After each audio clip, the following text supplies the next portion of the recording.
السلام علیکم ورحمۃ اللہ وبرکاتہ.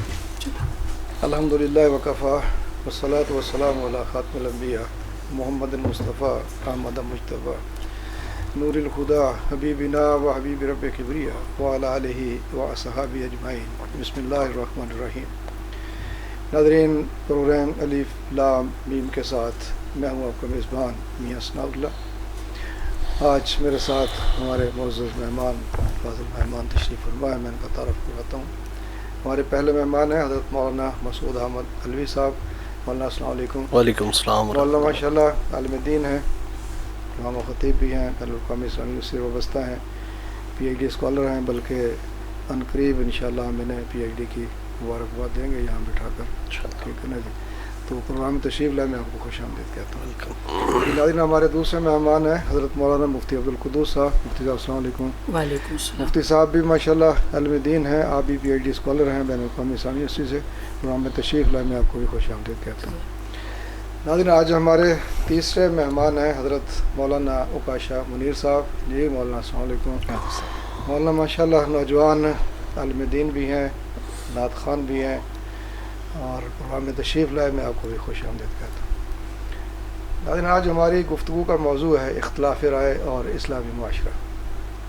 جی ناظرین، اختلاف رائے اسلامی معاشرے کا حسن ہے، بلکہ اگر یہ کہا جائے کہ اختلاف رائے انسانی معاشرے کا حسن ہے تو یہ بھی بعید از قیاس نہیں ہے. اس لیے کہ اسلامی معاشرہ انہی انسانوں کے میں سے نکلتا ہے، اور وہ ان انسانوں کا مجموعہ بن جاتا ہے کہ جو اپنے خالق و مالک پر اور نبی آخر الزمان محمد کریم صلی اللہ علیہ وسلم کی نبوت و رسالت پر ایمان لاتے ہیں، مسلم کہلاتے ہیں، اسلامی معاشرہ بن جاتا ہے.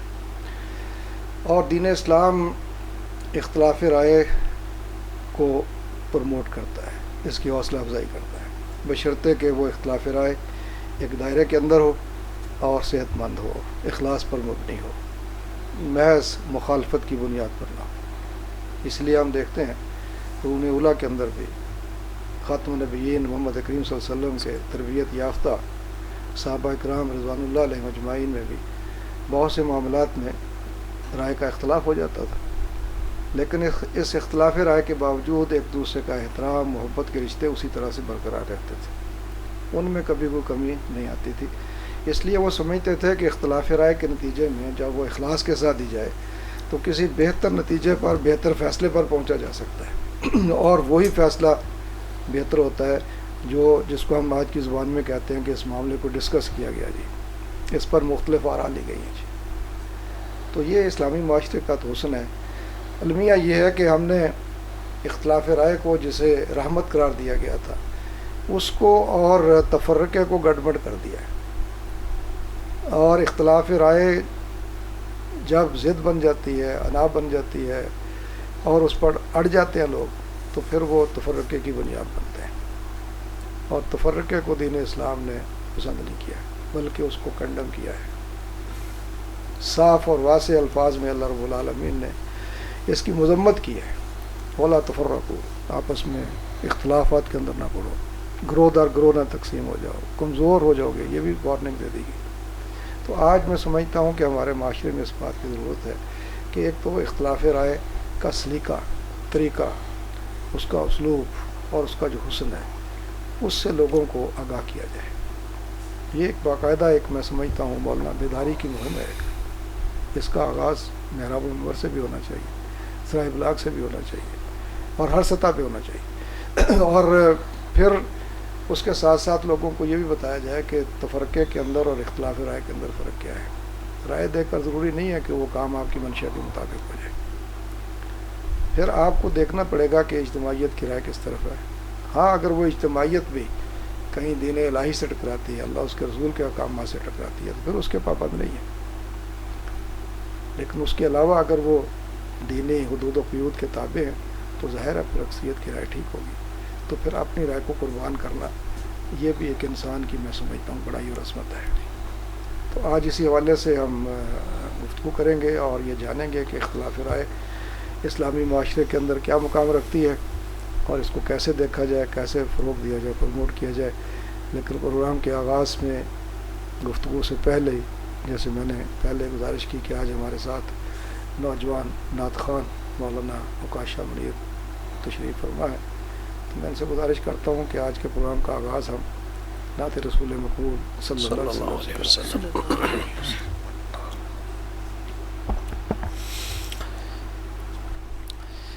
جس کا کوئی ثانی نہیں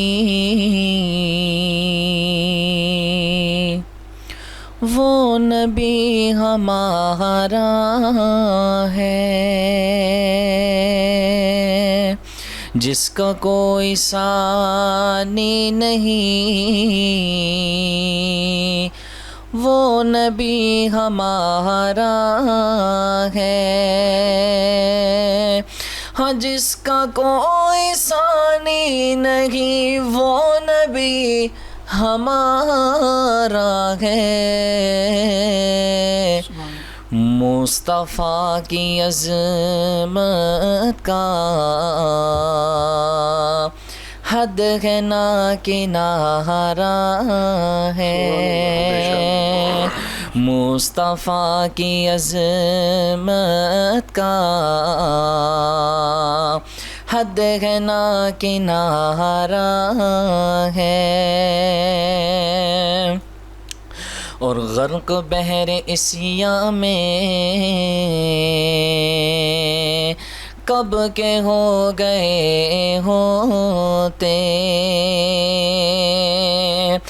غرق بحر عصیاں میں کب کے ہو گئے ہوتے. ہم گناہ گاروں کو آپ نے سنبھالا ہے، ہم گناہ گاروں کو آپ نے سنبھالا ہے. اور اس امید پر میں بھی آ کھڑا ہوں چوکھٹ پر، اس امید پر میں بھی آ کھڑا ہوں چوکھٹ پر. وہ کبھی تو پوچھیں گے کون غم کا مارا ہے، وہ کبھی تو پوچھیں گے کون غم کا مارا ہے. اور ہر گھڑی رلاتا ہے بھولتا نہیں مجھ کو، ہر گھڑی رلاتا ہے بھولتا نہیں مجھ کو، ہر گھڑی رلاتا ہے بھولتا نہیں مجھ کو. مصطفیٰ کے قدموں میں وقت جو گزارا ہے، مصطفیٰ کے قدموں میں وقت جو گزارا ہے، مصطفیٰ کی عظمت کا حد نہ کنارہ ہے. سبحان اللہ جی، بہت اچھا جی. مولانا آپ نے خاتم النبیین محمد کریم صلی اللہ علیہ وسلم کی ذات والا صفات کے حضور جو گلہائے عقیدت پیش کیے ہیں، بے شک نبی علیہ الصلوۃ والسلام کی شان بیان کرنا یہ بھی کسی کے بس میں نہیں ہے، اس لیے کہ وہ جو شاعر نے کہا نا کہ بعد از خدا بزرگ تو یہ قصہ مختصر ہے. تو خالق اللہ ہے اور اس کی مخلوقات میں سے جو سب سے اعلیٰ عرفہ مقام ہے وہ خاتم النبیین محمد صلی اللہ علیہ وسلم. آپ سید البشر ہیں اور آپ محسن انسانیت ہیں، تو آپ سے مقام زیادہ کس کا ہو سکتا ہے. جی مولانا، آج جیسے ہمارا جو ٹاپک ہے اختلاف رائے کے حوالے سے، اس پہ بھی ہمیں دو ہی چیزیں ملتی ہیں. دیکھیں نا جی، بنیاد قرآن ہے جی، اور اس کے بعد نبی صلی اللہ علیہ وسلم کی تعلیمات، اور پھر عملاً لوگوں کو اس پہ تیار کرنا بھی ہے کہ آپ نے خود بھی لوگوں سے آراء لی نہیں مختلف مواقع پر. جی، ظاہر ہے کہ سب نے مختلف رائے دی ہوں گی، تو اس لیے وہ مشاورت کا جو عمل تھا، جو شرائیت تھی، وہ رائے اور اختلاف رائے کے بغیر تو نہیں ہو سکتا. تو قرآن مجید فرقان حمید اختلاف رائے کو کس طرح سے دیکھتا ہے؟ بسم اللہ الرحمن الرحیم. آپ نے بہت اچھے موضوع کا انتخاب فرمایا ہے.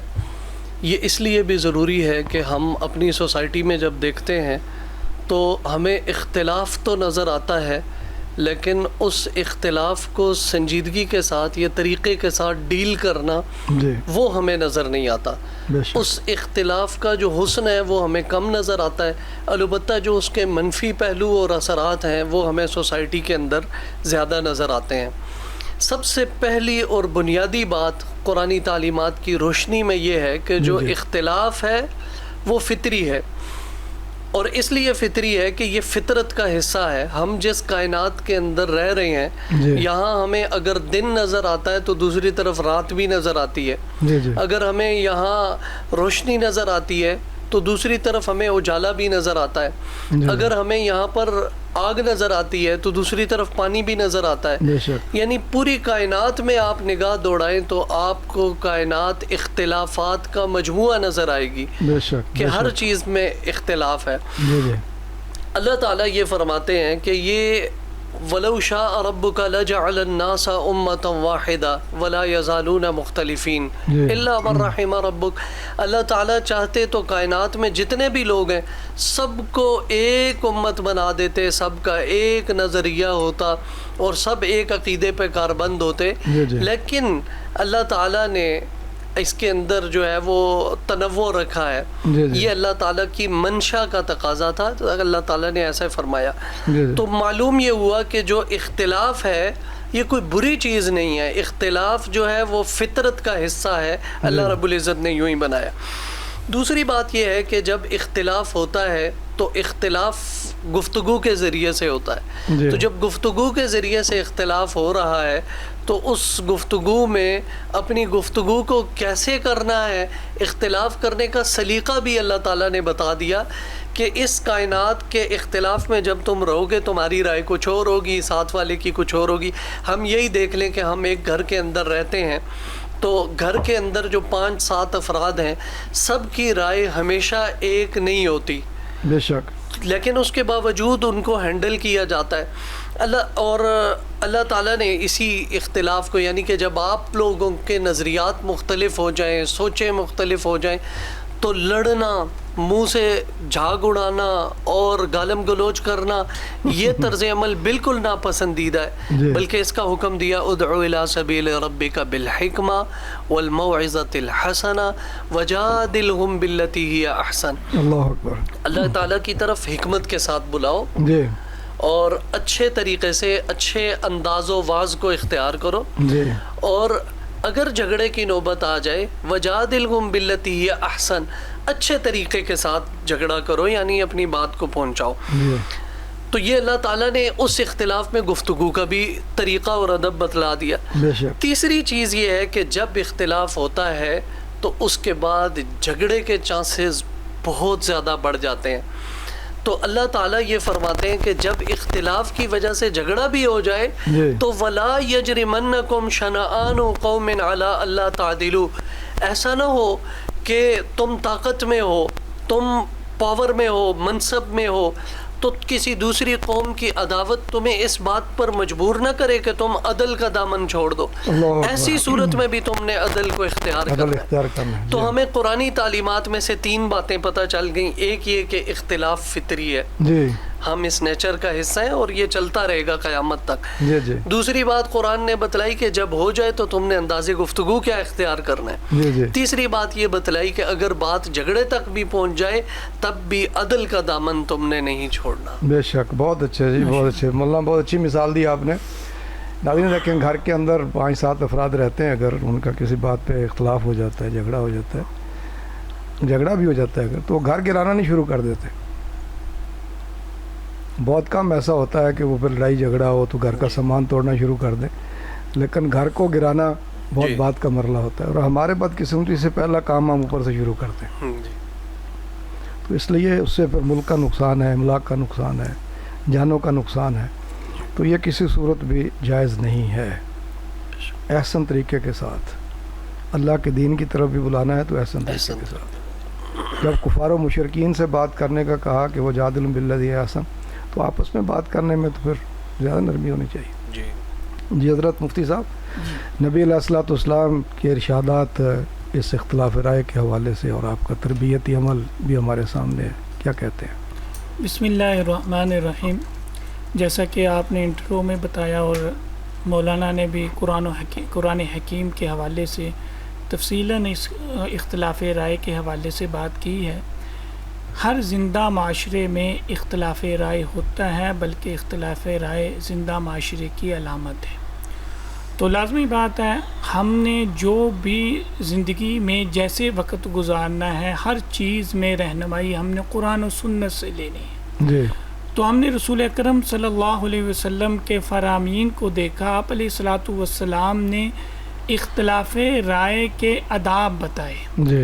آپ علیہ الصلاۃ والسلام نے معاشرے میں ایک دوسرے کے حقوق بیان کیے. جی. آپ علیہ الصلاۃ والسلام نے ایک تو عزت نفس، مسلمان کے احترام کی تلقین کی ہے. جی. اختلاف رائے ہو جانا کسی بات میں، دیکھیں دو لوگ ہیں، ان کا علم مختلف ہو جاتا ہے اور اسی طرح ان کے تجربات مختلف ہوتے ہیں. جی. اور ان کی ہر ایک چیز کو دیکھنے کے مختلف زاویوں سے وہ دیکھ رہے ہوتے ہیں. جی. ایسے ہو ہی نہیں سکتا کہ ایک مسئلے میں 2 یا 3 لوگوں کی ایک ہی رائے ہو. بے شک. اب 2 رائے یا 3 رائے ایک مسئلے میں آ گئی تو کیا ہم نے اس کو انا کا حصہ بنا لینا ہے؟ جی. کیا دوسرے کے ادب کو نہیں ہم نے ملحوظ خاطر رکھنا؟ حالانکہ رسول اکرم صلی اللہ علیہ وسلم نے فرمایا انصر اخاک، اپنے بھائی کی مدد کرو، ظالمن اور مظلومن. جی. وہ ظالم ہو یا مظلوم ہو. جی. اب ظلم کسے کہتے ہیں؟ ظلم اس کو نہیں کہتے کسی نے کسی کو مار دیا یا کسی کا حق کھا لیا، اس کو ظلم کہتے ہیں. اس کے بارے میں علماء لغت نے ایک بیان کیا ہے، وضع شیء فی غیر محلہ. جی. ایک چیز کو ایسی جگہ پر رکھنا جو اس کا محل، اس کا مقام نہیں ہے. جیسے کہ ایک کیا کہتے ہیں، ہم سر پر کیپ رکھتے ہیں، ٹوپی رکھتے ہیں، اس کا محل کیا ہے؟ سر ہے. جی. اگر ہم سر پر نہیں رکھیں گے، کہیں اور رکھیں گے تو یہ ظلم ہے. اور عدل اس کو کہتے ہیں کہ وضع شیء فی محلہ، ہر چیز کو جو اس کا محل ہے اس کو درست طریقے سے رکھنا. جی. اب ایک انسان کی عزت احترام اسلام نے بتا دیا ہے. اب عدل کا تقاضا یہ ہے کہ ہم ادب و احترام کے ساتھ، جیسے رسول اللہ صلی اللہ علیہ وسلم نے فرمایا کہ مسلمان کی لا یخذلہ، اس کو رسوا نہ کرو، بلکہ اس سے بڑھ کر فرمایا کہ تم اس سے بغض نہ کرو. جی. یہ بتایا اچھے معاشرے کے لیے. اچھے معاشرے کی علامات میں سے یہ ہے کہ یسروا ولا تعسروا، جی. کہ معاشرے کے لیے آسانیاں پیدا کرو. یہ نہیں کہ معاشرے میں آپ مشکلات پیدا کرو، مشکلات نہیں، خوشخبریاں دو، لوگوں کو نفرت مت دلاؤ، جی. تاکہ اچھا معاشرہ ترتیب پا سکے.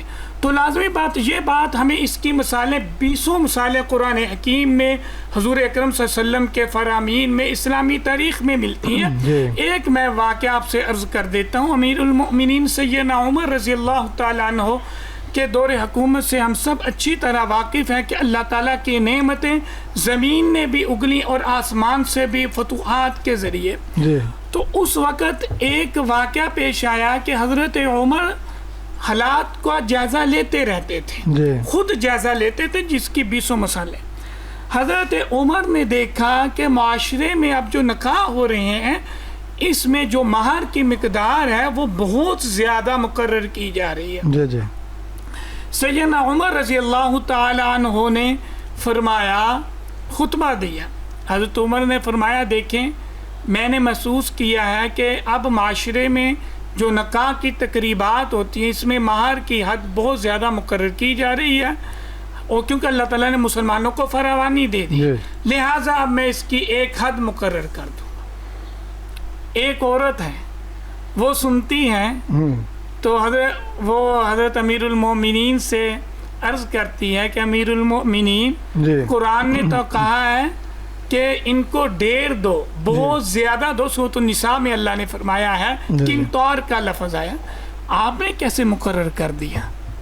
سیدنا عمر رضی اللہ تعالیٰ عنہ نے فرمایا اصابت امرا، عورت نے درست کہا، اخطا عمر سے غلطی ہوگی، لہذا آج کے بعد کوئی حد مقرر نہیں ہے. اسی کو حضرت عمر نے کہا ہے جب تم ایک چیز کا فیصلہ کر لو، دوسرے کی رائے آ جائے، سمجھ جاؤ کہ میں غلطی پر ہوں تو اس سے رجوع کرنے میں جھجک نہ کرو. تو ہمیں ایک دوسرے کی رائے کا قرآن، سنت اور صحابہ اکرام کی زندگی میں 20 واقعہ، لیکن ادب کے ساتھ اختلاف رائے کرنے کی ہمیں بہت سی مثالیں ملتی ہیں. جی بہت اچھا جی مولانا، آپ نے کملی مثال بھی دی. ایسی سینکڑوں مثالیں جو ہیں وہ ظاہر مل سکتی ہیں کہ جس میں اختلاف رائے صحابہ کا سامنے آیا ہے. اس کی بنیاد تو دیکھیں نا، غزوہ بدر کے قیدیوں کے بارے میں دیکھیں. جی بالکل. صحابہ کی رائے مختلف تھیں، نبی علیہ الصلوۃ والسلام کی رائے مختلف تھی، اور پھر قرآن مجید فرقان حمید میں اس کا ذکر آیا. اسی طرح سے آپ غزوہ خندق کے موقع پر دیکھ لیں، آپ نے صحابہ کرام سے مشورہ کیا، مختلف آراء ہی سامنے، اور پھر ایک رائے کی بنیاد پر خندق کھودی گئی. تو یہ مختلف آراء کا آنا اور مختلف رائے کا لینا نبی علیہ الصلوۃ والسلام کی سنت مطہرہ سے ثابت ہے. اور اس کے جو میں نے پہلے گزارش کی کہ حدود، قیود، ادب، وہ ساری چیزیں بھی اللہ کے رسول صلی اللہ علیہ وسلم نے سکھا دیں. اور صحابہ کا جو آپس میں کسی بات پر اختلاف ہو جانا تھا وہ کبھی بھی ان کے اندر کوئی نزاع کی وجہ نہیں بنا. سب سے بڑی بات یہ ہے جو آج ہماری ضرورت ہے، وہ آپس میں وجہ نزاع نہیں بنی. اس سے ایک دوسرے کی عزت و احترام میں، تکریم میں کوئی نعوذ باللہ کمی واقع نہیں ہوئی. اور صحابہ کرام نے یہ نہیں سمجھا کہ میری رائے کو اگر نہیں مانا گیا، دوسرے کی رائے کو میری رائے پر ترجیح دی گئی ہے تو نعوذ باللہ میری ذات کے اوپر شاید دوسرے کو ترجیح دے دی گئی ہے. ایسا نہیں تھا. یعنی نبی علیہ الصلوۃ والسلام کی حیات طیبہ کے اندر بھی اور بعد میں عہد خلفائے راشدین کے اندر بھی آپ دیکھ لیں کہ صحابہ کرام عزت و احترام کے ساتھ ایک دوسرے کو متوجہ بھی کرتے تھے، آراء بھی دیتے تھے، اور پھر اس اجتماعی رائے کے نتیجے میں کوئی نہ کوئی فیصلہ ہوتا تھا. اس کی زندہ جاوید مثال قرآن مجید فرقان حمید کی جمع و تدوین کا معاملہ ہے، جو ابوبکر صدیق رضی اللہ عنہ کے عہد میں پہلے ہوا، پھر حضرت عثمان رضی اللہ عنہ کے عہد میں ایک مدون کیا گیا اس کو، اس کے باقاعدہ نسخے جو ہیں وہ بنائے گئے، ایک قرات پہ اکٹھا کیا گیا. تو صحابہ کی آراء تھی ساری کی ساری. تو اس لیے رائے اسلامی معاشرے کا حسن ہے، بشرطے کہ رائے کے آداب بھی آتے ہوں اور رائے دینے والے لوگ بھی صاحب الرائے ہوں. یعنی رائے دینا بھی ہر ایک کے بس کی بات نہیں ہے. سب سے بڑی بات یہ ہے آج کا المیہ یہ ہے ہمارا کہ ہر آدمی سمجھتا ہے کہ میں صاحب الرائے ہوں، اور اس کو اگر رائے کے سپیلنگ پوچھ لیں تو شاید وہ بھی نہ آتے ہوں، رائے کا معنی اور مفہوم پوچھ لیں شاید وہ بھی نہ آتا ہو، اور پھر اس رائے پہ اڑ جانا اس کو ضرور آتا ہے، وہ ان پڑھ سے ان پڑھ آدمی کیوں نہ ہو. چلیں اس کو تو ہم کہتے ہیں کہ یہ ان پڑھ آدمی تھا، اس کو معلوم نہیں تھا. المیہ تو مولانا اس وقت ہوتا ہے کہ جب لوگوں کے بارے میں ان کی وضاقتہ دیکھ کر، ان کی شکل و صورت شباہت دیکھ کر لوگ غلط فہمی مطلع ہوتے ہیں کہ واقعی صاحب ہو رہا ہے، اور پتہ چلتا وہ بھی ایسے کو رہا ہے، اور پھر وہ جب اپنی رائے پہ اڑتا ہے جن سے لوگوں نے امیدیں باندھی ہوتی ہیں، جن کو لوگ اپنا آئیڈیل سمجھنا شروع کر دیتے ہیں، جن کی لوگ ایک طرح سے پیروی کرنا شروع کر دیتے ہیں، ٹھیک ہے نا. جب وہ اپنی رائے پہ اڑتا ہے تو پھر بڑے افسوس کی بات ہوتی ہے ایسا کہ نہیں؟ بالکل ایسے ہی. کیا کہیں گے آپ اس؟ جو خالی برتن ہوتا ہے وہ زیادہ کھڑکتا ہے. یہ آپ کی بات میں ایڈیشن کر رہا ہوں. خالی برتن جو ہے وہ زیادہ شور مچاتا ہے، اور جس کے اندر کچھ ہوتا ہے تو اس کے اندر ٹھہراؤ ہوتا ہے. یہی مثال اہل علم کی ہے. اہل علم وہ نہیں ہے کہ جس کی وضاقتہ عالمانہ ہے. اہل علم وہ لوگ ہیں کہ جن کے اندر علم کی مقدار زیادہ ہے، اور علم نہ صرف ان کے سینوں کے اندر ہے بلکہ ان کے عمل سے چھلکتا بھی ہے. یہ اہل علم لوگ ہیں. اس حوالے سے سب سے اہم ذمہ داری علماء کرام کی ہے جی۔ اختلاف کو کنٹرول کیسے کرنا ہے، کیونکہ معاشرے کی جو نظر ہے سب سے پہلے علماء کرام کے اوپر پڑتی ہے۔ جی مولانا اس پہ بات کرتے ہیں، چھوٹا سا وقفہ لے لیتے ضرور، ہیں چونکہ یہ ذرا تفصیل طلب بات جی۔ ہے۔ ناظرین یہ گفتگو کا سلسلہ ہمارا جاری رہے گا، ایک چھوٹا سا وقفہ لیں گے، وقفے کے بعد پھر حاضر ہوں گے، ہمارے ساتھ رہیے گا۔ جی ناظرین وقفے کے بعد ایک مرتبہ پھر آپ کی خدمت میں حاضر ہیں، اور آج کا ہمارا جو موضوع ہے اختلاف رائے اور اسلامی معاشرہ، اس پہ کچھ باتیں ہمارے علماء کرام نے کی ہیں، کچھ مزید باتیں کریں گے۔ اور ابھی مولانا علوی صاحب جو فرما رہے تھے کہ علماء کرام کا اس میں زیادہ رول ہے، اور واقعتاً یہ ہے، اور میں اکثر یہ کہتا ہوں کہ آج بھی اس معاشرے کے اندر بھی ہمارے ہاں جو بات مسجد کے محراب و ممبر سے اٹھتی ہے، نکلتی ہے، وہ اپنا وزن رکھتی ہے اور دور تک پہنچتی ہے، جی بشرطے کہ محراب و ممبر کے جو وارث ہیں ان کو اپنے اس مقام کا علم ہو جائے۔ معذرت کے ساتھ میں کہہ رہا ہوں کہ وہاں ان کو معلوم ہو کہ ہم کس منصب پر کھڑے ہیں، ہماری ذمہ داری کیا ہے، اور دنیا کے اندر ہماری کہی ہوئی بات کا اثر کیا ہوگا، اور پھر آخرت میں جواب دہی کیا ہوگی۔ تو آپ ہی کی بات ہے کہ اس پھر اختلاف رائے کو، اور خاص طور پہ جب فضا ایسی بن گئی ہو، اس میں پھر رواداری کا فروغ علماء اکرام کی زیادہ ذمہ داری بنتی ہے۔ کیسے کردار ادا کریں؟ دیکھیں، قوم کی دینی رہنمائی کرنے والے جو افراد ہیں ان کو ایک بات سمجھ لینی چاہیے کہ ایسا ہو سکتا ہے کہ یہ رائے بھی درست ہو، جی وہ رائے بھی درست ہو۔ جی جی کیسے؟ ابھی غزوہ خندق کی بات ہوئی، غزوہ خندق کے بعد جناب رسول کریم صلی اللہ علیہ وسلم نے صحابہ کرام کی ایک جماعت کو بنو قریظہ کی طرف بھیجا کہ جاؤ جی وہاں جاؤ، اور اثر وہاں جا کے پڑھنا، جی۔ بس اتنی ہدایت فرمائی اور ان کو رخصت فرما دیا۔ جی اب یہ صحابہ کرام وہاں جا رہے ہیں، راستے میں پہنچے تو عصر کا ٹائم ہو گیا، جی۔ اب یہ پہنچے نہیں تھے، جماعت میں اختلاف پیدا ہو گیا۔ بعض لوگ کہنے لگے کہ اللہ کے نبی صلی اللہ علیہ وسلم کی منشا یہ تھی کہ وہاں جا کر نماز پڑھی جائے، جی۔ بھلے تمہاری نماز قضا ہو جائے، جی تو ہم تو وہیں جا کر پڑھیں گے۔ بعض لوگ رک گئے، انہوں نے کہا نماز بہت زیادہ اہم ہے، آپ کا مطلب یہ تھا کہ بھئی کوشش کرنا کہ عصر کی نماز تک وہاں پہنچ جاؤ، اب جی۔ نہیں پہنچ سکے تو ہم یہیں پڑھیں گے نماز۔ تو بعض صحابہ نے وہاں رک کر نماز پڑھی، بعض صحابہ کرام پہنچ گئے اور وہاں جا کر انہوں نے نماز پڑھی قضا کر کے۔ جی بعد میں یہ معاملہ رسول اللہ صلی اللہ علیہ وسلم کے سامنے پیش ہوا، جی تو آپ علیہ الصلوۃ والسلام نے نہ ان کو غلط کہا نہ ان کو غلط کہا۔ اللہ اکبر۔ تو مطلب یہ ہے کہ کبھی کبھار ایسا اختلاف ہوتا ہے کہ اس میں دونوں فریق ٹھیک ہو سکتے ہیں، نیت دونوں کی ٹھیک ہاں ہے۔ جی، نیت جی۔ ٹھیک تھی، اور اس اختلاف سے کوئی بہت بڑا نقصان نہیں ہو رہا، تو جی۔ اس لیے یہ برداشت اپنے اندر پیدا کر لینا، جی جی۔ یہ بھی علماء کرام کی بہت بڑی ذمہ داری ہے۔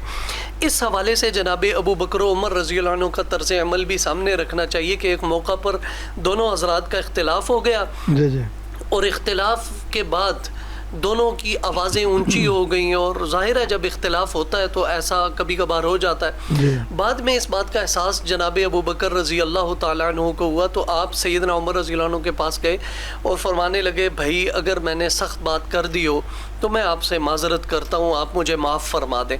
آپ یہ دیکھیے کہ اختلاف موجود ہے، جی احترام کیا جا رہا اللہ ہے، اکبر۔ اختلاف موجود ہے اور احترام، تو یہ صحابہ کرام کی تعلیمات ہیں۔ حضرت امام مالک رحمۃ اللہ علیہ، یہ امام مالک رحمۃ اللہ علیہ فرمانے لگے کہ ہر آدمی کی بات لی بھی جا سکتی ہے، ہر آدمی کی بات رد بھی کی جا سکتی ہے سوائے ان کے، اور اشارہ کر دیا مسجد روضہ رسول صلی اللہ علیہ وسلم کی طرف، اللہ اکبر۔ کیونکہ آپ اسی کے باہر بیٹھ کے درس دیا کرتے تھے۔ جی ہاں۔ امام شافعی رحمۃ اللہ علیہ کے فقہی مسائل میں سب سے زیادہ اختلافات امام اعظم ابو حنیفہ رحمۃ اللہ علیہ کے ساتھ ہیں۔ جی۔ وہ فرماتے ہیں، یہ وہی بات ہے جو میں نے بالکل شروع میں عرض کی کہ جو اس برتن کے اندر علم ہوتا ہے، بھرا ہوا ہوتا ہے، اس میں ٹھہراؤ ہوتا ہے۔ جی امام شافعی رحمۃ اللہ علیہ فرما رہے ہیں کہ میری رائے درست ہے، جی۔ بالکل درست ہے، لیکن اس میں خطا کا احتمال موجود ہے، جی اور میرے مخالف کی جو رائے ہے بالکل غلط ہے، جی لیکن اس کے اندر درستگی کا احتمال موجود ہے۔ اللہ تو اکبر۔ دیکھیں اپنے جو نظریہ اس پر شرح صدر ہے، جی لیکن جی۔ اس کے باوجود یہ بات فرما۔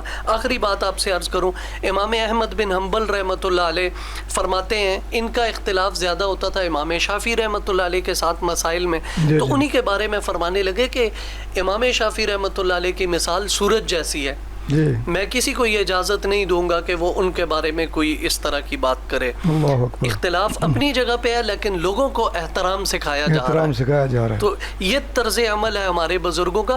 علماء کرام کو چاہیے کہ جیسے انہوں نے اختلاف ہوتے ہوئے احترام کی فضا قائم رکھی ویسے ہی اس کو اسوہ اور ماڈل بناتے ہوئے آج کے دور میں لے کر چلیں. یہ عوام پر اور معاشرے کے اوپر بہت بڑا احسان ہوگا. بہت اچھی بات کی جی. اصل میں جب اس اختلاف کے نتائج جب اختلاف رائے کے نتائج ہم عوام پہ اور معاشرے پہ چھوڑیں گے تو وہ نتیجے خود نکالیں گے. جی جب اس کا نتیجہ خود ان کے سامنے علماء رکھیں گے تو پھر عوام اسی کی پیروی کریں گے. ظاہر ہے وہی بات ہمیں اکابرین سے ملتی ہے. حضرت مفتی صاحب اس زمانے میں تو اتنا جو ہے نا وہ ابلاغ کا دور نہیں تھا. خبریں پہنچتے پہنچتے بھی سالہ سال لگ جاتے تھے نا جی. اس لیے کہ ظاہر ہے کہ ملک در ملک خبریں نہیں پہنچتی تھی. تو اس فضا کو برقرار رکھنے میں میرے خیال میں باہر کے جو عوامل تھے نا ان کا اتنا عمل دخل نہیں ہوتا تھا. شاگرد ہیں بیٹھے ہوئے ہیں بات ہو گئی ہے, سننے والے بیٹھے ہیں بات ہو گئی. آج جس کو کہا جائے کہ جگہ جگہ پیٹرول کی ٹینکیاں ہیں اور ہر بندے کے پاس ماچس ہے جی اور بے قرار ہے میں نے کہاں جلانی اور آگ لگانی ہے, نعوذ باللہ. ٹھیک ہے جی. اور اس میں پھر ظاہرہ ہمارے ذرائع ابلاغ ہیں, سوشل میڈیا ہے, الیکٹرانک میڈیا ہے, پرنٹ میڈیا تو ختم ہو گیا ایک طرح سے. تو اب یہ میڈیا جو ہے یہ خاص طور پہ سوشل میڈیا, الیکٹرانک میڈیا تو پھر بھی ابھی دیکھیں نا پچھلے دنوں ایک چھوٹا سا واقعہ ہوا, پیمرا نے حکومت نے نوٹس لیا, چینل کو بند کر دیا. ٹھیک ہے نا. لیکن سوشل میڈیا پہ کسی کا کنٹرول نہیں ہے. اور آج ہمارے مفتیان اور علماء اپنی ریٹنگ کے لیے معذرت کے ساتھ اسی کو ٹول بناتے ہیں اور وہ پٹرول اور ماچس کی جو میں نے مثال دی نا وہاں سے سلگتی ہے.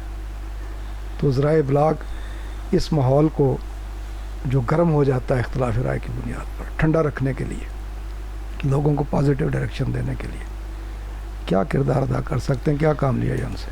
دیکھیں جی ماشاءاللہ بڑی اچھی گفتگو ہو رہی ہے. اس حوالے سے میں یہ عرض کر دوں کہ اسلام جو ہے وہ ایک زندہ مذہب ہے. جیسا کہ آپ نے ابھی فرمایا کہ اس دور میں میڈیا کا اتنا کردار نہیں تھا, بہت ساری چیزوں کی احتیاط سے لوگ گفتگو کرتے تھے. کسی کے بارے میں پتہ چل جاتا تھا کہ یہ جھوٹ بولتا, اس سے حدیث نہیں لی جاتی تھی. یہ ایک پورا ایک علم ہے اسماء و رجال کا. لیکن آج میڈیا کا دور ہے جی. تو ہم نے یہ دیکھنا ہے کہ جیسا کہ میں نے ابھی یہ عرض کیا کہ اسلام ایک زندہ مذہب ہے اور فطرتی دین ہے جی. تو ہمیں سب سے پہلے اب ہم نے دیکھنا ہے کہ قرآن و سنت اس حوالے سے کیا کہتا ہے. جی. تو آپ ذرا دیکھیں نا, قرآن حکیم نے اس حوالے سے ایک اصول بیان کیا. قرآن جو ہے وہ اصول کی پرنسپلز کی کتاب ہے, وہ جزیات سے بحث نہیں کرتی, جی. جو ہر زمانے میں ہم اس سے رہنمائی حاصل کر سکتے ہیں. دیکھیں اسلام نے قرآن مجید میں اللہ نے فرمایا یا ایھا الذین آمنوا ان جاءکم فاسق بنبأ فتبینوا, جی. اے وہ لوگوں جو ایمان لائے تمہارے پاس جب کوئی فاسق یعنی جس کا سچا اور جھوٹا ہونا مشہور ایسے ہی درمیان میں کہ کبھی وہ سچی بات کرتا ہے کبھی جھوٹی, جی. خبر لے کر آئے تو اس کی تحقیق کر لو. جی. یہاں یہ تحقیق کا کام حکم دیا گیا ہے اور یہ وہ بنیادی انسانی اخلاقیات میں سے ایک ہے.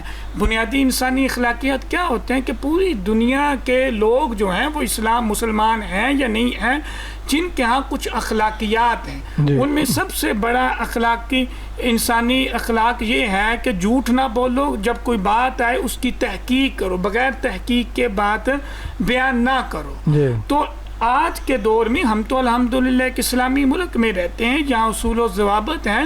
تو جب بھی کوئی خبر آئے میڈیا پر ہو یا سوشل میڈیا پر ہو, ہمیں کیا کرنا چاہیے؟ سب سے پہلے اس کی تحقیق کر لینی چاہیے. جی. جب ہم تحقیق کریں گے, اچھا ہمارے یہاں یہ بھی ہے کہ فوراً رد عمل ہم نے دینا ہوتا ہے. جی. تو اس کی وجہ سے ہم جھوٹی خبریں دیتے ہیں, ایک گروہ دوسرے گروہ کی کیا کہتے ہیں عزت کو تار تار کر دیتے ہیں, جس کو قرآن حکیم نے واضح طور پر منع فرمایا. جی. اللہ فرماتے ہیں کہ ایک دوسرے کی غیبت نہ کرو. جی. تو سیدنا ابو ہریرہ رضی اللہ تعالیٰ عنہ نے پوچھا یا رسول اللہ غیبت کسے کہتے ہیں؟ مل غیبہ, اللہ کے نبی علیہ الصلوۃ والسلام نے فرمایا ذکر اخاک بما یکرہ، جی کہ اپنے بھائی کا ایسے ذکر کرو جو اس کو ناپسند ہو. جی. یہ اللہ کے نبی علیہ الصلوۃ والسلام نے فرمایا. جب اپنے بھائی کا ذکر ناپسند یہ فرما دیا ہے تو آج ہم جو سوشل میڈیا پر ایک آدھی خبر بعد میں ہم شرمندہ بھی نہیں ہوتے، ہم دوسروں کی توہین تذلیل. مفتی صاحب ایک تو یہ ہے نا کہ خبر کی تحقیق کر لیں، جی یہ تو عام پہ چھوڑ دیا، لیکن جو جھوٹی افواہیں پھیلاتے ہیں خبریں دیتے ہیں ان کے بارے میں بھی کوئی وعید آئی ہے؟ جی بالکل. وہ ذرا زیادہ بتا دیں، چونکہ نا ان کو پتہ چلے نا کہ ہم جو کام کر رہے ہیں تو اس کی گرفت کتنی ہے، جو میں نے ابھی بات کی تھی نا. ہاں جی. اللہ کے نبی علیہ الصلوۃ والسلام نے فرمایا اس آدمی کے جھوٹا ہونے کے لیے یہی کافی ہے کہ وہ ہر سنی سنائی بات کو آگے بیان کر دے. جی. یعنی جو اللہ کے نبی علیہ السلام نے اس کو جھوٹا کہا ہے. جی. قرآن حکیم نے ایسے گناہ پر جس پر لعنت کی ہے، وہ جھوٹوں پر اللہ کے نبی علیہ اللہ کے قرآن نے لعنت کی ہے. جی. تو ہمیں ان چیزوں کی تحقیق کر کے، اور اچھا اس کے ساتھ یہ بھی میڈیا کو کرنا چاہیے. اب سوشل میڈیا پر بھی اچھے اچھے پروگرام بعض آتے ہیں، ہمیں مکالمے کی فضا، مختلف آرائے، جو مختلف آراء ہیں نا لوگوں کی، کہ ہمیں ان کو سننا چاہیے تاکہ برداشت پیدا ہو. جی بہت اچھا. جی مفتی صاحب، ناظرین مفتی صاحب نے جو دو باتیں یعنی ایک طرح سے بیان کر دی ہیں اس میں، کہ یہ جو اختلاف رائے ہے اور اس میں ایک فضا بن جاتی ہے، اس میں ایک طرف تو جو ناظرین یا سامعین ہیں ان کو چاہیے کہ وہ اندھی تقلید کے اندر نہ پڑیں کہ فلاں صاحب نے یہ بات کر دی تو یہ ٹھیک ہی ہوگی. تو آج کل یہاں سننے سنانے کا عمل بہت تیز ہے، وہاں تحقیق کا عمل بھی بہت تیز ہے، تو اس میں مختلف آپ کے پاس آپشنز موجود ہیں. تو آپ تحقیق کر لیں، ایک کی بجائے کسی دوسرے عالم سے بھی اس کی رائے لے لیں، تیسرے سے بھی رائے لے لیں، مختلف ہے وہ آپ کو صحیح بات بتا دے. اور پھر میں سمجھتا ہوں کہ آپ کے اندر والا جو ایک مفتی ہے نا، وہ کسی بات کو سننے کے فوراً بعد وہ جو ریئیکشن دیتا ہے نا، وہ آپ کو فوراً جو جوڑتا ہے یہ بات غلط ہے یا درست ہے، یہ خیال ضرور آتا ہے بندے کے ذہن میں. یہ الگ بات ہے، چونکہ اللہ نے اس میں ایک بڑی طاقت رکھی ہے. یہ الگ بات ہے کہ جب بندہ کسی کی محبت میں اتنا اندھا ہو چکا ہوتا ہے تو دوسرے کی بات سننے کو تیار نہیں ہوتا، اس لیے وہ کہتا ہے کہ نہیں اب یہی میں نے کرنا. اور دوسری بات یہ کہ جو لوگ جھوٹی افواہیں پھیلاتے ہیں، باتیں کرتے ہیں، وہ یہ مت سمجھیں کہ ہم نے بات کر دی تو یہ چلی گئی. قرآن مجید فرقان حمید کی تعلیمات کے مطابق آپ کی زبان سے کہا گیا ایک ایک لفظ جو ہے وہ ہوا میں تحلیل نہیں ہوتا، وہ محفوظ ہوتا ہے اللہ کے ہاں. اور پھر وہ جو صحیفے جب سامنے آئیں گے وَإِذَا صُحُفٌ نُشِرَتْ، تو اس کے اندر نشریات چل رہی ہوں گی، پھر بتایا جا رہا ہوگا. تو اس لیے کہنے والوں کو بھی اور اس پر عمل کرنے والوں کو بھی دونوں کو محتاط رہنے کی ضرورت ہے. مولانا یہ جو پھر عمل ہے معاشرہ سازی کا، اس طرح سے کیسے ہوگا؟ کوئی عملی تجاویز دو چار بتائیں. عملی اعتبار سے یہ ہے کہ جو ڈیبیٹ اور ڈائلاگ ہے جی اس کے درمیان ہمیں فرق کرنا چاہیے. جی جو ڈیبیٹ یا مباحثہ ہے وہ ہمیشہ جیتنے کے لیے ہوتا ہے، جی اور جو ڈائلاگ ہے یا مکالمہ ہے وہ ہمیشہ سیکھنے کے لیے ہوتا ہے. اللہ تو اس لیے سیکھنے کے عمل کو تیز کر دیں اور جیتنے کو چھوڑ دیں، یہ پہلی چیز ہے. دوسری چیز میں یہ عرض کروں گا کہ ہمارے نصاب کے اندر کریٹیکل تھنکنگ ہونی چاہیے، جس کے ذریعے بچوں کو یہ سکھلایا جائے کہ کسی کے احترام میں کمی کیے بغیر بھی ہم اختلاف کر سکتے ہیں. اگر بچوں کو بچپن سے یہ چیز سکھا دی جائے گی تو ساری زندگی وہ بچے اس کو لے کر چلیں گے اور معاشرہ بہت اچھا بن جائے گا. تیسری چیز یہ عرض کر دوں کہ ہمیں سننے کی ثقافت جو ہے نا وہ پیدا کرنی چاہیے، کیونکہ جب ہم سنتے ہیں اور اس کو برداشت کرتے ہیں تو اس سے جو ہے اختلافات میں کمی آ جاتی ہے. تو چوتھی چیز یہ ہے کہ ہماری سوسائٹی میں اختلاف ہوتا ہے تو فوراً ساتھ گالی ہوتی ہے، تو دلیل کو بنیاد بنانا چاہیے. دلیل کا جواب دلیل سے دیں، یا کسی نے اختلاف کیا ہے تو اس کا جواب دلیل سے دیں یا چھوڑ دیں. تو اور یہی نبوی تعلیمات بھی ہیں کہ بھئی وَإِذَا، اور قرآن بھی کہتا ہے وَإِذَا خَاطَبَهُمُ الْجَاهِلُونَ قَالُوا سَلَامًا. کہیں سے اختلاف ہوا ہے، آپ یہ دیکھیں کہ میری مینٹیلٹی، میرا لیول ہے اس میں بحث میں گھسنے کا یا نہیں ہے. اگر نہیں ہے تو چھوڑ دیں، باہر سے ہی آپ چلے جائیں. اور اگر آپ سمجھتے ہیں کہ اس کا سوسائٹی پر کچھ اثر پڑ رہا ہے تو پھر دلیل کے ساتھ اس کا رد کر دیں. آخری چیز عرض کر دوں کہ مشاورت، شورائیت اختلاف کو قوت بنا دیتی ہے. بے شک. تو تو یہ جو شورا کا عمل ہے مشورے کا، اس کو فروغ دینا چاہیے. ہم مشورہ کریں اور اس کے بعد ایک بندہ اس پہ جو ہے وہ عمل کر دے، اپنا جو ہے نا فیصلہ کر دے، اور باقیوں کو چاہیے کہ اس کو تسلیم کر لے. اسلامی سسٹم کی بنیاد بھی یہی ہے، اور قرآن بھی شورائیت کے عمل کی بہت زیادہ پذیرائی کرتا ہے اور اس کو تعریف کرتا ہے اس کی. تو شورائیت اختلاف کو قوت بنا دیتی ہے، اور ہم نے مل کے اسے قوت بنانا ہے. مفتی صاحب، ہمارے نوجوان جلدی اشتعال میں آتے ہیں. جی بالکل. بڑی عمر کے ہمارے جیسے لوگ ویسے ہی ٹھنڈے ہوئے پڑے ہوتے ہیں، تو ان کو ذرا غصہ دیر سے آتا ہے، آ بھی جائے تو چلا جاتا ہے. اس کی وجہ شاید ہے کہ یہ بھی ہوتی ہے، وہ دیکھتے ہیں ہم کرنے جو گے تو کچھ ہے نہیں، تو کیا کریں گے غصہ لا کر، ہے نا، اپنی صحت خراب کریں گے. نوجوانوں کو کیا کہیں گے، وہ ذرا سلجھے، اپنے آپ کو سمجھائیں. اس میں یہ عرض ہے کہ نوجوانوں کو اپنے رویوں میں اعتدال اور رواداری پیدا کرنی ہو. جی. اعتدال دیکھیں، قرآن حکیم نے بھی، اللہ تعالیٰ نے بھی قرآن مجید میں فرمایا ہے وَكَذَلِكَ جَعَلْنَاكُمْ أُمَّةً وَسَطًا.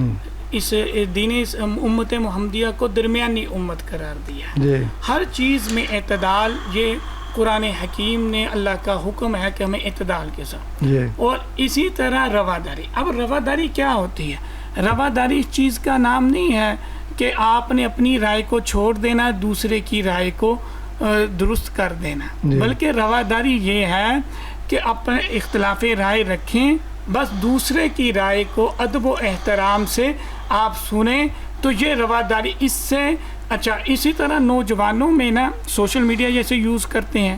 اب کوئی ہمارے ہاں اس کے لیے قاعدہ قانون نہیں، کچھ تعلیم نہیں، کچھ نہیں، اخلاقیات نہیں. اب باقاعدہ اس کو سلیبس کا حصہ بنانا ہوگا تاکہ نوجوان نسل کو یہ بات ان کو بتایا جائے کہ پہلے اگلے کی بات سنو اور پھر اس پر غور و فکر کرو، اور پھر اس کا اگر مناسب سمجھو جواب دو. ہر چیز کا جواب دینا ضروری نہیں. جیسے رسول اللہ صلی اللہ علیہ وسلم نے فرمایا من صمت نجا، جو آدمی خاموش رہ گیا وہ نجات پا گیا. جی بہت اچھا مفتی صاحب، بڑی اچھی تجویز دی ہے مفتی صاحب نے کہ یہ نوجوانوں کے اندر مکالمے کا جو رجحان ہے نا ختم ہو گیا ہے. کسی زمانے میں یہ ڈیبیٹس ہوتی تھی اسکول سے لے کر یونیورسٹی کی سطح تک.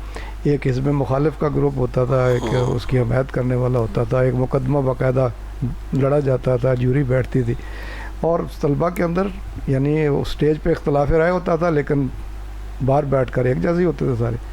تو یہ اس سے ایک بڑی یعنی ایک تربیت کا عمل ہوتا ہے. تو میرے خیال میں یہ مدارس کے اندر بھی ہونا چاہیے اور تعلیمی اداروں کے اندر بھی ہونا چاہیے. تو یہ ڈیبیٹ ہو تو اس سے بھی کافی معاملہ جو ہے نا معاملہ فہمی کی طرف جا سکتا ہے. جی حضرت مولانا عکاشہ منیر صاحب، آپ نوجوان ہیں، سب میں سے مسئلہ نوجوانوں کا چل رہا ہے، اور اس وقت جتنی ہمارے ہاں مذہبی منافرت پھیلتی ہے اس میں بھی سب سے زیادہ نوجوان آگے ہوتے ہیں. ٹھیک ہے نا، اس لیے کہ وہ بات کو سمجھتے نہیں ہیں، جذباتیت کے اندر ادھر ادھر بہک جاتے ہیں. تو آپ کیا سمجھتے ہیں خاص طور پہ یہ ہمارے ہاں جو بین المسالک جو جنگ شروع ہو جاتی ہے کبھی کبھار، اب تو خیر الحمدللہ کوئی ٹھنڈی ہے، پھر بھی اللہ کرے ٹھنڈی رہے، سرد رہے، تو یہ اس میں نوجوان بڑا آگے آتے ہیں. تو آپ کیا سمجھتے ہیں، ایک عالم بھی ہے، نوجوان بھی ہیں، کہ بین المسالک ہم آہنگی کو فروغ کیسے دیا جا سکتا ہے، چونکہ اس میں رائے کا بڑا ہاتھ ہے. بسم اللہ الرحمن الرحیم. انتہائی اہم سوال ہے آپ کا.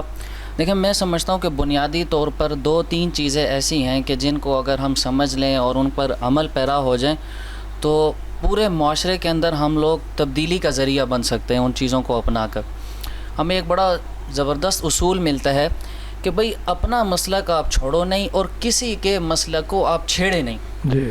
لیکن آپ جذباتی پن سے، جذباتی تقریر کر یا کیا کہتے ہیں سوشل میڈیا کی کوئی پوسٹ پڑھ کر یا یوٹیوب کے اوپر کوئی ویڈیو دیکھ کر اور کسی کے سامنے آپ جذباتی بیان دے کر اور اس کو چھیڑ کر نہ تو آپ اس کا مسلک ختم کر سکتے ہیں اور نہ اس کے نظریے کو آپ تبدیل کر سکتے ہیں. جی. کبھی بھی آپ اس کے نظریے کو تبدیل نہیں کر سکتے. اور ہمارا مقصد یہ ہے کہ بھئی بات سامنے والے کی سمجھ کے اندر آ جائے، میں اس کو اپنے موقف کے اوپر اگر لے کے آؤں تو اس کے لیے ہمیں پیار محبت کی فضا کو قائم کرنا ہوگا. جی. جناب سیدنا صدیق اکبر رضی اللہ تعالیٰ عنہ اور حضرت ربیعہ اسلمی رضی اللہ تعالیٰ عنہ صحابی رسول ہیں. ربیعہ اسلمی رضی اللہ تعالیٰ عنہ فرماتے ہیں کہ میرے اور ابو بکر رضی اللہ تعالیٰ عنہ کے درمیان کچھ بات بڑھ گئی، اختلاف ہو گیا جی اور بات اس حد تک بڑھ گئی کہ جناب سیدنا صدیق اکبر رضی اللہ تعالیٰ عنہ نے مجھے سخت جملہ کہہ دیا، جی تو فوراً ان کو خیال ہوا کہ یار یہ میں نے کیا کہہ دیا، جی یہ کیا میں نے کہہ دیا. تو فوراً اب اختلاف بھی موجود ہے، اپنی رائے وہ والی نہیں ہے جو ربیہ اسلمی رضی اللہ تعالیٰ کی. فوراً خیال ہوا کہ یار یہ میں نے کیا کہہ دیا. فوراً ربیہ رضی اللہ تعالیٰ سے کہنے لگے کہ آپ بھی جواب میں مجھے یہ جملہ کہہ دیں. جی انہوں نے جوابی جملہ کہنے سے انکار کر دی. تو ربیہ اسلمی رضی اللہ تعالیٰ فرمانے لگے کہ جناب سیدنا صدیق اکبر کو جب میں نے انکار کیا جوابی جملہ دینے سے تو وہ فوراً حضور صلی اللہ علیہ وسلم کی بارگاہ میں اپنا مقدمہ لے گئے. ربیہ اسلمی رضی اللہ تعالیٰ کے خاندان کے لوگ جمع ہو کر آ گئے اور ابو بکر رضی اللہ تعالیٰ کے خلاف ان کو بھڑکانے لگے کہ بھئی پہلے خود انہوں نے زیادتی کی اور اب خود ہی حضور صلی اللہ علیہ وسلم کے پاس شکایت لے کر چلے گئے. تو ربیہ اسلمی رضی اللہ تعالیٰ فرمانے لگے کہ نہیں، ان کی باتوں کے اندر نہیں آئے اور فرمانے لگے کہ نہیں، وہ ابو بکر ہیں، ان کا اپنا ایک مقام اور مرتبہ. تو ہمارے معاشرے کے اندر ایک بڑا منفی پہلو یہ ہے کہ ہم اپنی رائے کے خلاف سن نہیں سکتے، ہمیں اپنی رائے سے ہٹنا نہیں آتا. تو ہمیں اپنی رائے کے خلاف سننا بھی آنا چاہیے اور اپنی رائے سے ہٹنا بھی آنا چاہیے اور اپنی بات کو مثبت طریقے سے بیان کرنا چاہیے. مولانا آخری کوئی ایک دو جملے، چونکہ پروگرام کا وقت ختم ہو رہا ہے. دیکھیں آخری جملہ یہی عرض کروں گا، اختلاف تھا، ہے اور رہے گا. تو اس لیے اختلاف کو ہم ختم نہیں کر سکتے لیکن اس کے لیے کوششیں کر سکتے ہیں. پورے پروگرام میں یہی بات چلی ہے کہ کیسے کم کر سکتے ہیں. ہر بندہ اپنے حصے کی شمع جلاتا جائے، انشاءاللہ العزیز معاشرہ پرامن بن جائے گا. جی مولانا بہت اچھی بات آپ نے کی. دیکھیں ناظرین، اختلاف تھا، ہے اور رہے گا، اس میں کوئی خرابی نہیں ہے، قباحت نہیں ہے. قباحت اس میں ہے کہ اختلاف کو تفرقے کے اندر نہیں بدلنے دینا. جب سے اختلاف نے تفرقے کی شکل اختیار کیا اس وقت سے ہم حصوں بکروں میں تقسیم ہو گئے.